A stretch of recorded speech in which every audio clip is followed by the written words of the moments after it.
And it's World Breastfeeding Week, and so we are talking about the myths surrounding the age-old practice and some of the must-have nursing essentials. And here to help, Shari Criso. I got that right, Shari? Criso. Criso. I worked on it. I know, we're going to try. A lactation consultant is here to tell us more. So a recent study says that prolonged breastfeeding can raise a child's IQ and language abilities. Yeah, isn't that great? You know, this is something that we've known for a long time. All the studies are out there saying that breastfeeding is definitely the best way to feed your baby.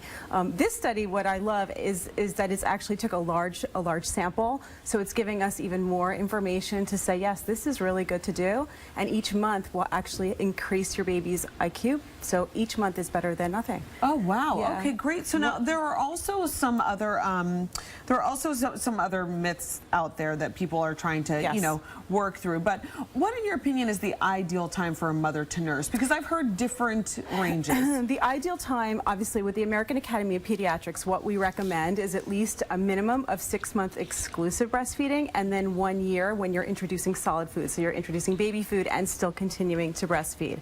May I ask another follow-up to that? Yeah. What about mixing breast milk and formula? Some people do breast and formula. Obviously, everybody has a choice they can make, you know, and everybody's going to do what's best for them. Any breast milk is better than no breast milk at all, but the ideal would be to do it for 1 year. Exclusively? Exclusively for 1 year. My wife breastfed for 20 months. Yeah. Wow. Awesome. Elizabeth was never sick. Yes. Right. And, you know. Yeah. And she's tall. She's tall. And She's taller than her vocabulary through the daddy. roof. But, you know, but Mary Ellen was a working mom, and there's a myth that working moms have a harder time breastfeeding, but there are ways around that, right? I mean, women have been breastfeeding since the beginning of time, right? So we are mammals. Just like every other mammal on Earth, we're meant to do this. However, in a modern world, we have moms who are going back to work, and there are things that we're going to need. A lot of moms are out on the go. I brought this bag here for us to look at. Okay. And this actually, it looks like a beautiful diaper bag, okay? It does. And this is a genius,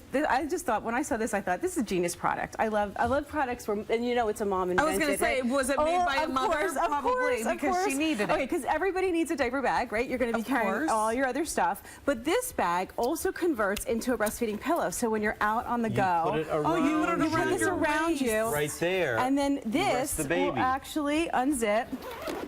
So when you're out, you can.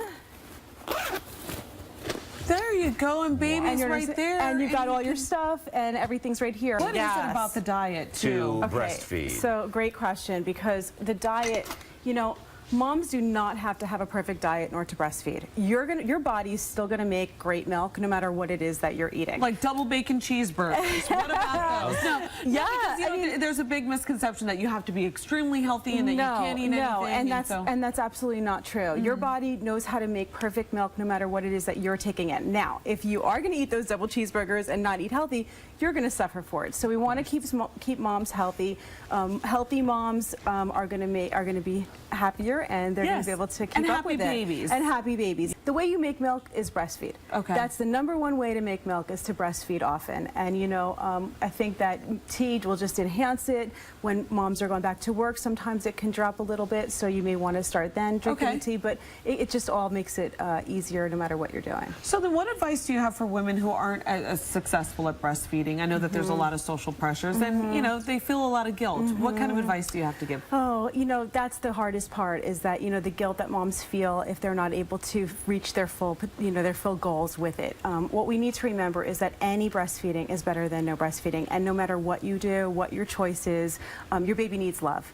Yeah. Okay, and that's ultimately going to be the best thing for you and for your baby. And so even if you decide to formula feed, bottle feed, holding your baby, you know, spending time with your baby is the most important thing. Well, I'm looking forward to trying the cookies just to try them out. So am I. Thank you so much, Shari Criso. Thank you. To watch this segment again and more, just visit WLNYTV.com/thecouch.